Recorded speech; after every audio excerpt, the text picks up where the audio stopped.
Tonight on CTV News, the council gets its Christmas wish with the end of its consenting drama. Our cameras capture Christmas Road chaos and anger over red zone demolition delays. Broadcasting across Canterbury, from the CTV studio, this is First at 5. Good evening, thanks so much for your company tonight. The Christchurch City Council has won back its building consent accreditation. International Accreditation New Zealand has confirmed the local body once again meets the requirements. As you'll know, the council was stripped of its accreditation a year and a half ago, and Crown Manager Doug Martin was brought in to help the council get back on track. His role can now finish at the end of the month.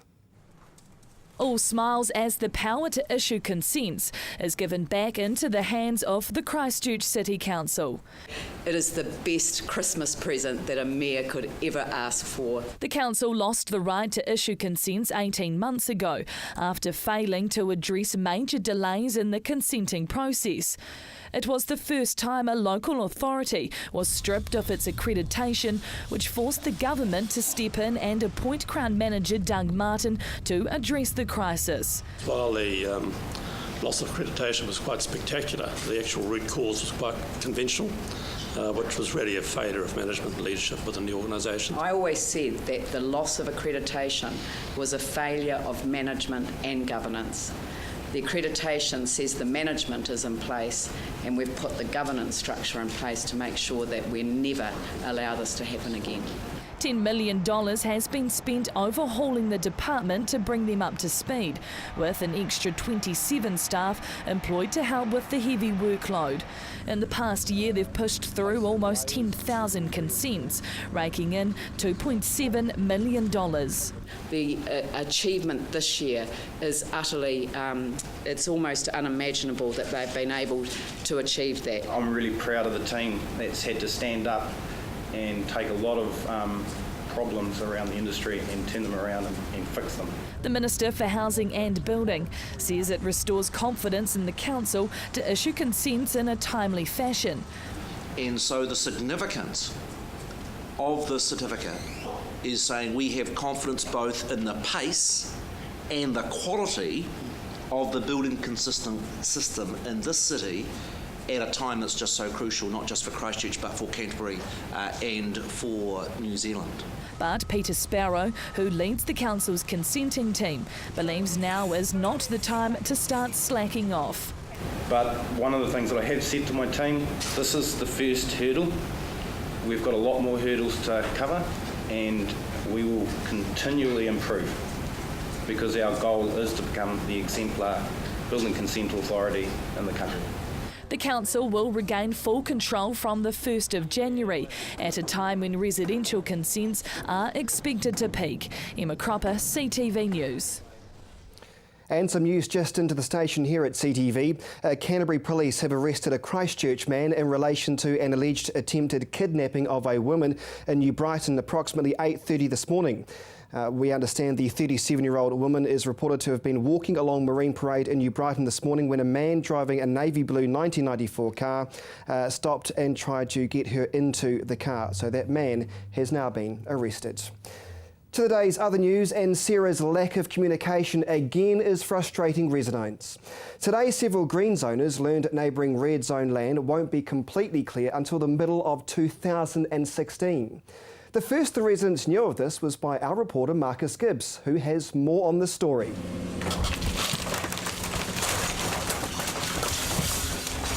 Another one bites the dust. One more red-zoned home destined for a rubble pile. It's really sad. You always think of the homeowners and what it's like at their houses. But we see it as progress as well. Progress that's taking its time. There are still 1,800 more red-zoned homes that need to be knocked down by the middle of next year if Sarah's to reach its targets. However, the homes in the Port Hills will take even longer to be demolished. This news isn't sitting well with residents, who were first promised the empty homes would be gone by this Christmas. Now it's looking like the land won't be completely cleared for at least another 18 months. but the work is picking up. More than 300 homes were demolished last month, and the diggers ripped away another 210 during the first 15 days of December. Rachel's seen the sleepy abandoned Avondale red zone turn into a hive of activity as more and more homes get knocked down. It's certainly been ramped up in the last couple of weeks, which is exciting for us to see. For Rachel, the demolition of these abandoned homes can't come fast enough. The keen runner would prefer something nicer than this to look at during her morning jog. It's sad and it's starting to get us down. We don't have a nice river to run along, and they're not maintaining any of our nice community areas along here. Sue lives around the corner and is sick of Sarah's broken promises. Well, it was supposed to be done by the end of this year. That was the last that we'd heard, and we haven't had the news. Well, we haven't heard the news apart from you that it's going to be extended longer. I mean, you know, this is what I look at every day I come out. It's horrible.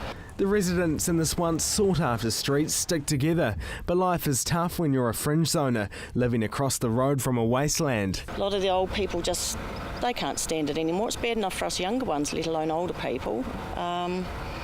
It's really sad that it's going to take so long. This stretch of land is red zoned. The homes have been demolished, but the rest of it is a wasteland and isn't likely to be tidied up anytime soon. It's also terrible just to see these clear patches of land that haven't been maintained in any way. I don't know why they haven't just sprinkled grass and mow it and keep it looking nice for us residents. Down here the grass is long and it's turned into a dumping ground for people who don't even live in the neighbourhood. People dump their rubbish here.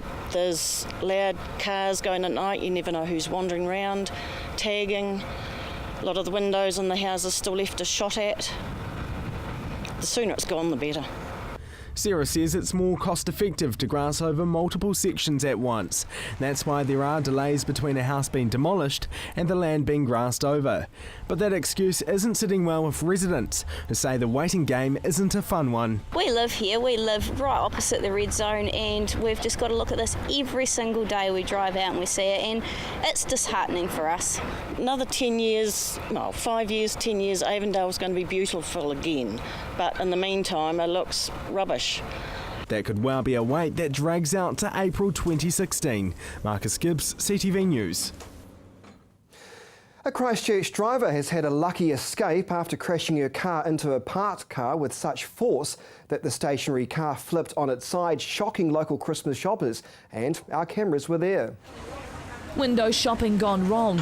Dozens watched as a female driver was freed from her car, which smashed into the side of a Wairaki Road pharmacy today, leaving witnesses in shock by what they saw. I was screaming at the chef actually to come and see it. It went on for seemed like ages, and the car finally came to rest, and some kind gentleman on the street pulled a lady out, and so it's just great no one was hurt really. The collision flipped one car on its side before the green vehicle rammed into the pharmacy, leaving behind a trail of destruction. It bounced off the window 3 times I saw. I think someone probably hit the panic button and hit the accelerator instead of the brake. Peter Kearney witnessed the entire collision from inside his pub and is surprised everyone managed to escape unscathed. It was very, very close to being a disaster, quite frankly. If anyone had been walking down that footpath, I'd shudder to think what would happen. The loud bang and crash from the collision still vivid in his mind. The squeal of the tyres was unbelievable. Actually, originally I thought it was some hoon doing a big burnout, really. So poor lady. But anyway, it's happy ending, I guess, at the end of the day, which is fine. Emma Cropper, CTV News. And some good news now to a missing persons story. Canterbury police say they've located Celine, the French tourist who was thought to have gone missing in Arthur's Pass. She was found safe and well in Te Anau. A police officer from the town met up with her this morning and confirmed she was the same person. Police and Search and Rescue want to thank the public for their help in the search and say this incident highlights the importance of accommodation suppliers obtaining contact details of travellers using their facilities and for travellers to tell people where they're actually intending on going. To the day's other news now, and 3 men have been arrested in Timaru following a serious assault on a Christchurch man. The men are believed to be part of the Timaru chapter of the mongrel mob. 2 of them were due to appear in the Christchurch District Court today, charged with wounding with intent to cause grievous bodily harm. The third will appear in court tomorrow with the same charge, along with charges relating to burglaries and unlawful activity. Inspector Dave Gaskin is urging anyone who notices suspicious activity in their neighbourhood to report it to police as soon as possible. Well, still to come here on CTV News, a strong warning for swimmers to avoid the lake in Pegasus.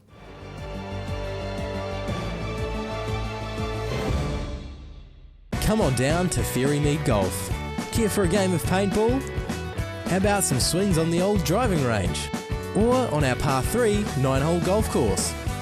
Test your skills on the mini golf course or have a go at the airgun shooting range. Then relax at the Wow Cafe with one of our super succulent Wow Burgers. Whether you want to perfect your swing or are looking for a fun family day out, come down to Ferrymead Golf, 50 Ferrymead Park Drive, right next to the Ferrymead Heritage Park. Avoid the monkeys when it comes to relocating. Trust A1 Movers, a family business since 1993 that guarantees a professional job every time. We carefully handle and wrap your valued items, ensuring they have a safe journey. Secure storage and insurance options are also available. A1 Movers, the careful, caring, moving company. Oi!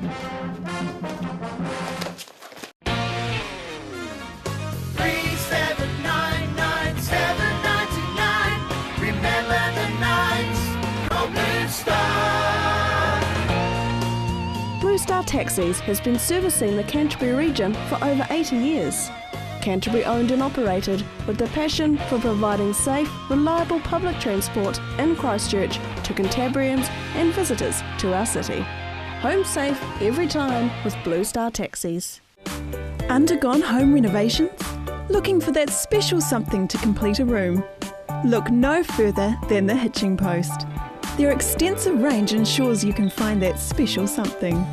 From plasma cut metalwork to candles, artwork, weather vanes, or even a customised gate. So come on down to the Hitching Post, 722 Marshland Road.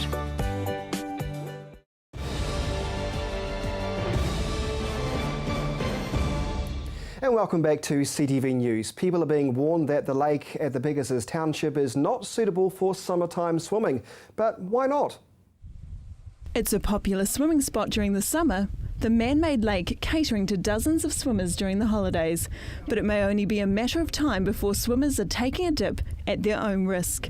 The Waimakariri Council confirmed the lake was only ever consented for secondary contact use, including boating and kayaking. A council spokesperson told the Northern Outlook the lake was built with a 5-metre depth to ensure the best water quality, but it can't be predicted how natural weed growth and nutrients will affect the lake. Local residents took to Facebook with concerns about using the lake this summer, with many suggesting they'll be treating the lake shores to clean up the weeds themselves. Currently, the water quality meets the required standards, but will be closely monitored in the coming months. The mid-Canterbury town of Sheffield is getting back part of its hall, a move which is putting a smile on the faces of residents. The hall's been closed since September for an earthquake assessment, and a report to the Selwyn District Council says the main body of the hall can now be reopened. However, the foyer area will remain closed off and the hall will be assessed from the side door rather than the main entrance. More strengthening is needed before the building will be fully opened. Well, Timaru's Aoraki Polytechnic is hoping a merger with CPIT will help it dig itself out of a financial hole. Aoraki has been in financial strife for years. A challenging time facing Aoraki Polytech as it now looks to CPIT to become financially sustainable. Last year, Aoraki lost $3 million and is forecasting a similar result for this year. A reshuffle of staff earlier in the year saw 24 lose their jobs, but a new joint initiative with CPIT could see a combined entity. The new initiative will see Aoraki and CPIT work together, with expertise in the primary industry sector becoming a vital part of the merger. Aoraki announced today the Timaru Polytechnic is in a difficult position in wanting to stand alone but not wanting to erode reserves without the certainty of becoming sustainable in the future. The Polytech has been facing major challenges, with high employment in the region, fewer school leavers, and the high expense of running courses for the primary industries and trades. The project will be developed over the next 6 months to assess whether being part of a new entity would create more opportunities. And just recapping our earlier story, a man has now been arrested following the alleged attempted kidnapping this morning of a woman. A 37-year-old woman was walking along Marine Parade in New Brighton when a man driving a navy blue station wagon pulled up nearby, starting a conversation through the passenger window. The 38-year-old man is expected to appear in court in the next coming dates. Well, still to come here on CTV News, your business report and your local weather.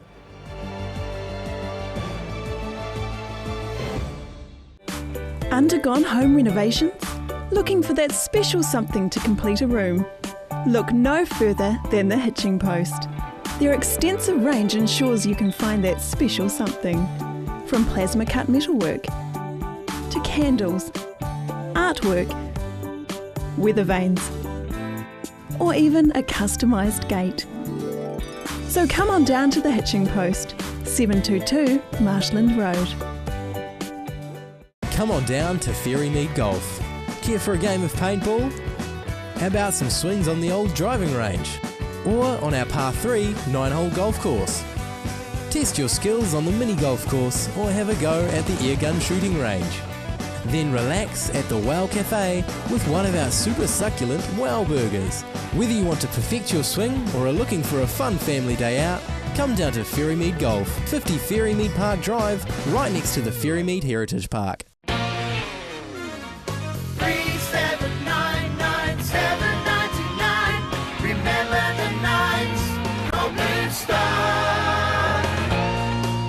Blue Star Taxis has been servicing the Canterbury region for over 80 years.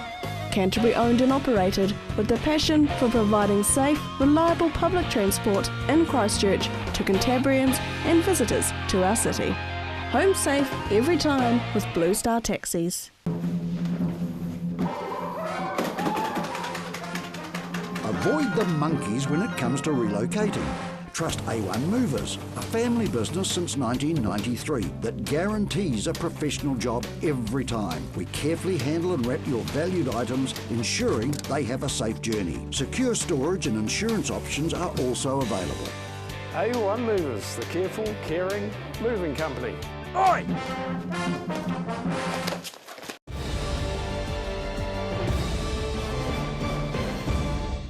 And welcome back to CTV News. Well, we're just a week away from Christmas and the bars are pumping with end-of-year drinks and Christmas parties, of course.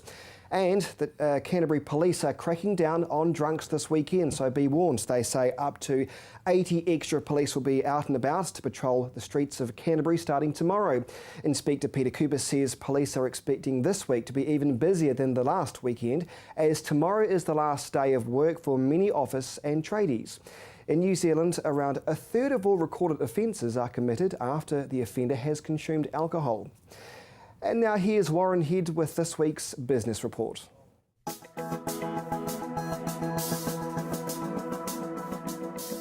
I'm Warren Head from headliner.co.nz.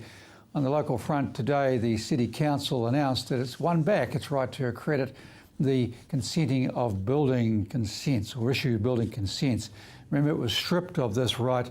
The first local authority to be stripped of accreditation a little while back now, and it's taken a while to earn this back. The Mayor said in that time, the 18 months since, they've spent about $10 million on improving the system, overhauling the management on that unit, introducing new systems, and she said it's the best Christmas present a Mayor could ask for.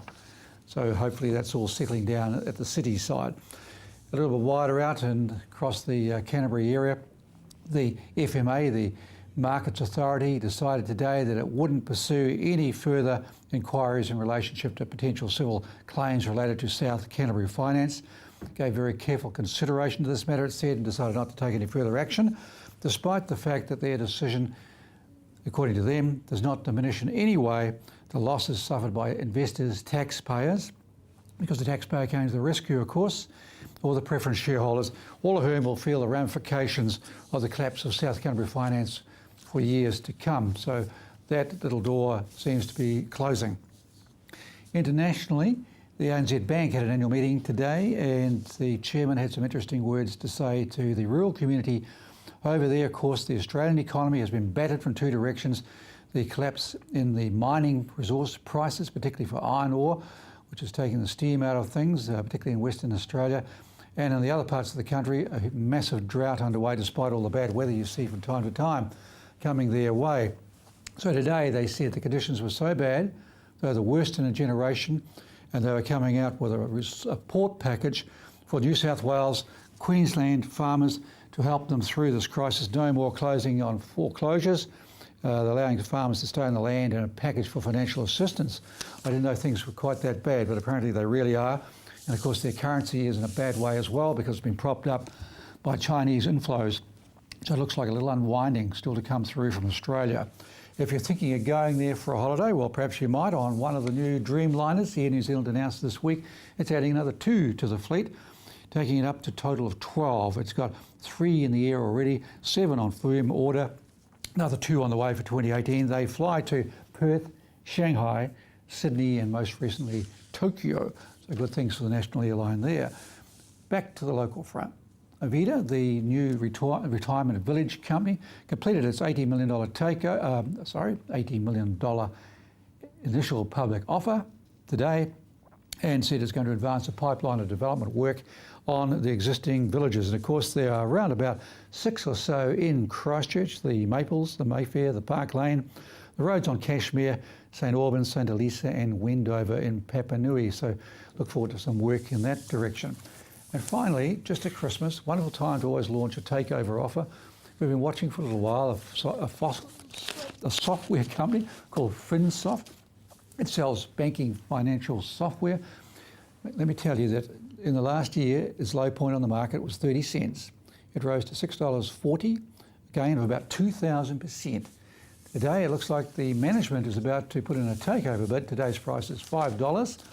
You wonder why it took them so long. I'm Warren Head for Headliner. Merry Christmas from me. See you in 2015.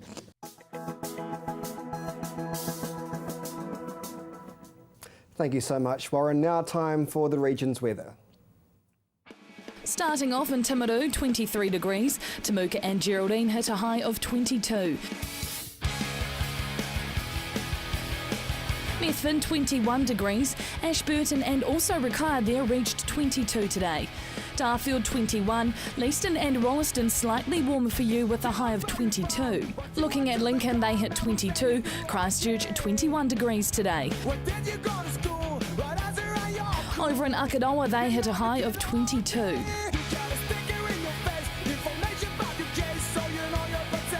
Heading north, Rangiora, Kaipoi and Amberley had one of the region's lows of 21. Culverden, Hanna Springs and Cheviot took out the region's high of 23 degrees. At the very top in Kaikoura, you hit 21 today. But what about tomorrow? In Timaru, mostly fine and sunny with northeasterly winds developing, reaching an overnight low of 9 and a high of 21 degrees.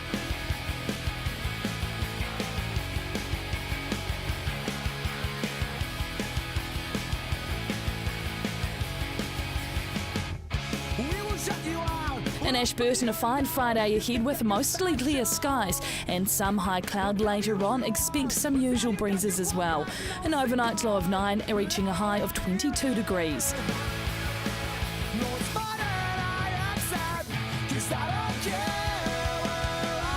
Fine in Christchurch too, with plenty of sunshine and northeasterly winds. 0 degrees overnight, 21 degrees throughout your day.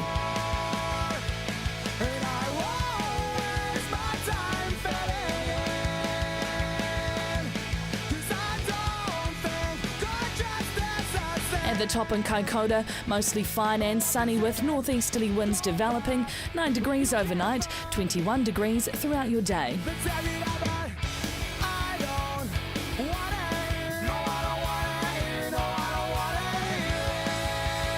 In other areas around the region, Temuka and Geraldine expect showers in the afternoon with a high of 23. Methven and Rakaia fine for most parts of the day with a high of 21. Darfield, Leeston and Rolleston expect a low of 9 and high of 21. Looking at Lincoln, fine throughout the day with a high of 21 degrees. Over in Akanawa, expect an overnight low of 10 and a high of 22. Rangiora, Kaipoi and Amberley fine for most parts of the day with 21 degrees expected to be your high. Culverden, Hamner Springs and Cheviot expect the region's high of 23 degrees. And looking ahead for Canterbury, warm on Saturday with high cloud thickening and northerly winds freshening during the day. Fine for most of Sunday with sunny periods and high cloud and warm northwesterly winds, but colder southwesterlies and low cloud developing late in the afternoon, as well as a few brief showers that are possible during the evening. It will be mostly fine and sunny on Monday and Tuesday with moderate northeasterlies. Similar weather on Christmas Eve, expect it to be fine with northeasterlies. But for Christmas Day, a period of cool southwesterly winds early in the morning may bring some low cloud, but fine in the afternoon with northeasterlies. And that's all for your region's weather this evening. And just a quick note, Prime Minister John Key joins me live on News Talk ZB tomorrow for the final time of 2014 as we reflect on the year that was. And that is CTV News for Thursday. Have a great night.